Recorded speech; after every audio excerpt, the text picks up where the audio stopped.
Salut à vous, heureux de vous retrouver quelques minutes. Alors une fois n'est pas coutume, je suis à l'aéroport de Roissy. Je me prépare à partir en voyage. J'ai pas l'air comme ça, on a l'impression d'être au salon.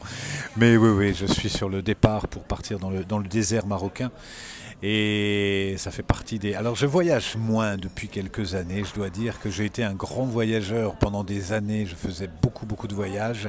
Puis aujourd'hui ça a peut-être moins de sens pour moi, d'une part je suis bien où je suis, et puis j'ai moins cette quête de partir à l'autre bout du monde, et puis voilà, donc je voyage moins pour tout un tas de raisons.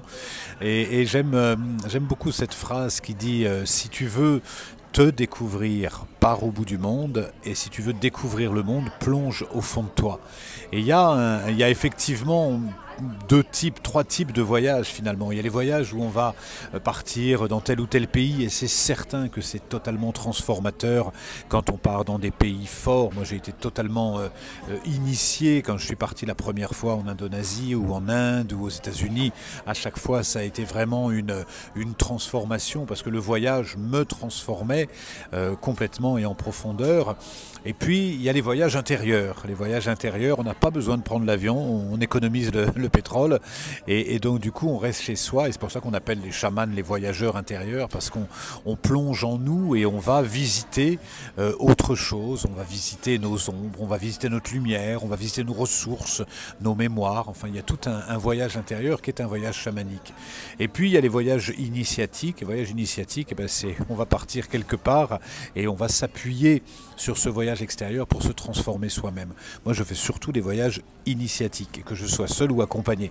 Là je pars au désert, pour moi c'est plus qu'une tradition, ça fait 25 ans que je pars chaque hiver et que je termine l'année dans le désert, à part la période de Covid où je ne me suis pas voyagé pendant 4 ans et donc là je reprends un peu l'avion.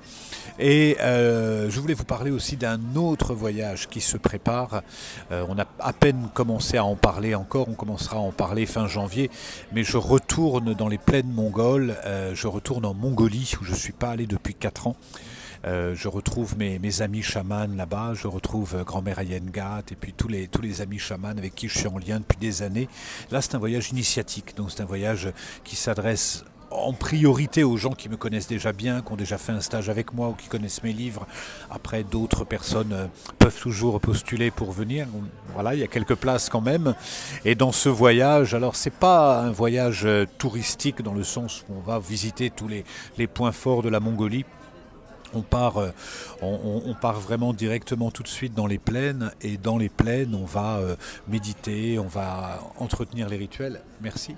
Et donc dans ce voyage en Mongolie, on va pas visiter la Mongolie pour voir tous les sites de Mongolie, c'est pas notre objectif. On va vraiment dans les plaines, on arrive à Ulaanbaatar et ensuite on s'aventure avec tous les chamans et on va partir vraiment en résidence, en retraite avec eux, puisque c'est un groupe de 7 chamans qui nous accompagnent et on va vraiment partir loin de j'allais dire de toute civilisation.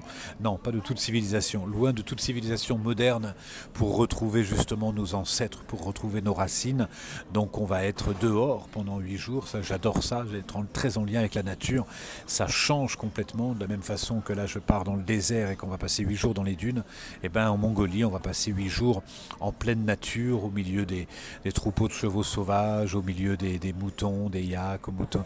C'est vraiment un voyage oui, bouleversant, c'est pour ça que souvent je recommande aux gens d'avoir déjà préparé un peu, d'avoir fait un stage avec moi ou d'être un peu préparé, pas y aller en touriste parce que ça peut être un peu confrontant et là aussi la Mongolie, beaucoup de gens rêvent de partir en Mongolie, c'est possible d'y aller seul, on peut tout à fait prendre un billet pour Ulaanbaatar et puis se débrouiller sur place, mais peut-être par ma petite expérience de ces voyages et de la Mongolie, par le fait de partir en groupe et par le fait d'avoir une structure qui nous permet vraiment pas seulement de rencontrer mais de travailler au quotidien avec les chamans, ben, ça peut trouver tout ce sens si pour vous ça résonne pour vous ce goût des voyages initiatiques.